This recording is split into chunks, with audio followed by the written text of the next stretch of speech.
everyone, welcome back. Let's begin new chapter in history, chapter 5, Nomadic Empire. Children, we all are aware about several empires and we read about different emperors. So here today we are going to discuss about nomads. They became emperors and also they spread across the world and established their empire. Now let us understand who are nomads. Nomads are basically those people who used to live in group and travel from one place to another. It means they used to live in the life of wandering. Also, they never remain stable in one place. Why? Because they need to search shelter, food, or they used to do trading from other places. Now, around 13th and 14th century, in Eurasia, a tribal community that belongs to Mongol, they were from pastoralist group. They spread across the world. How they spread and who was the most powerful emperor, that we are going to discuss in this chapter, along with the history of Great Wall of China. Let's know some fact about Great Wall of China. It was built around 220 to 206 BC by the first emperor of China, Qin Shi Huang. It was built for the protection and the border control purpose. Its length is about 21,196 km. Children, as we all know, nomads and tribes were present across the world in different places. So here we are going to know about nomadic empire that was from Mongol region. They were pastoralists. So these Mongols, they lie above China and Tibet. Once again, if we talk about that, when we were reading the Islamic region and Persian region, there we read that Prophet Muhammad, he himself belonged to the tribal community and he was a Quraysh. In the same way, this Mongol region was the region of tribal community and nomadic people. Gradually, they did the trading with China, and when they did not follow the rule and the policies of China, they started robbing and destructing their material, because nomads nature, we all know that when they don't find any resource, they used to do the loot and you can say rob from the people, those who have the resources.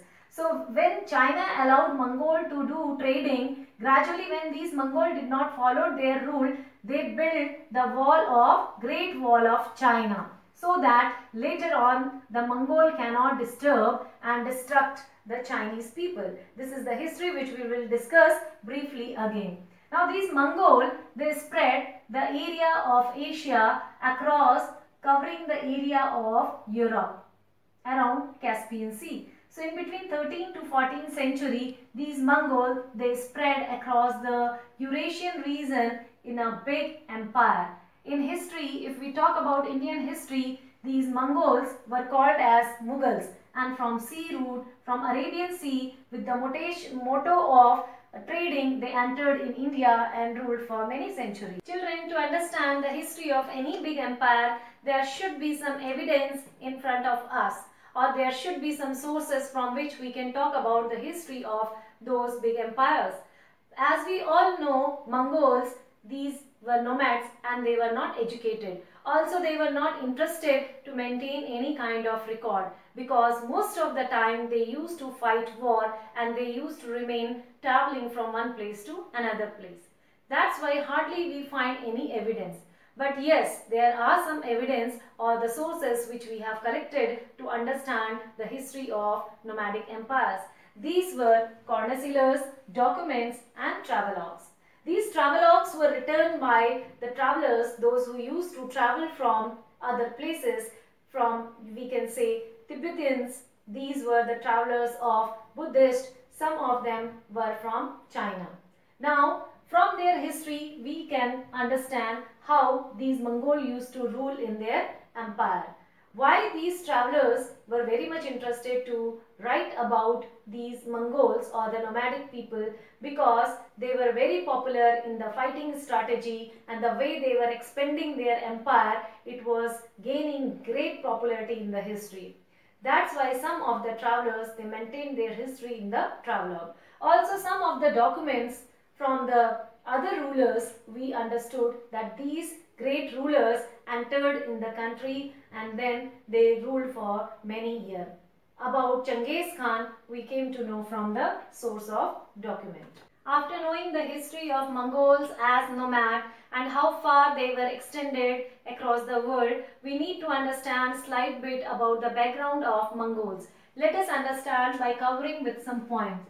These Mongols, as we all know, that they belong to the nomadic community pastoralist. So they always used to live in group.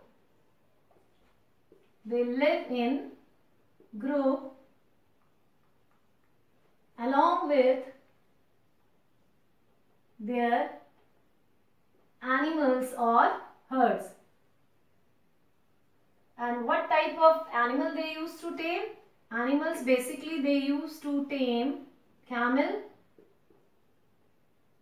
sheep, goat, etc.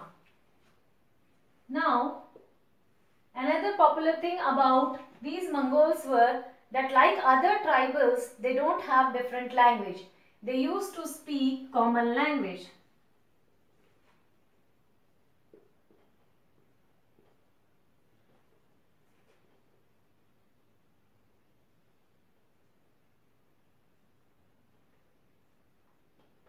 Now, the third and very important thing about Mongols were that they used to do trading through barter system in the beginning.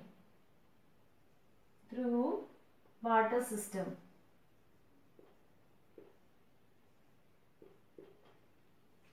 In the beginning.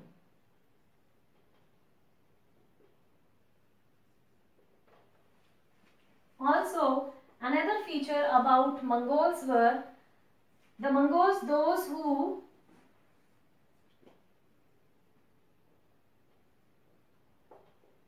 who have more animals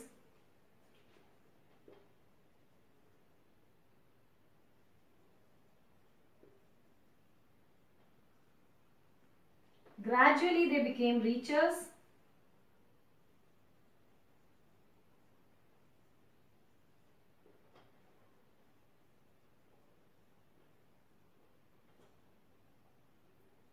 and rich trader.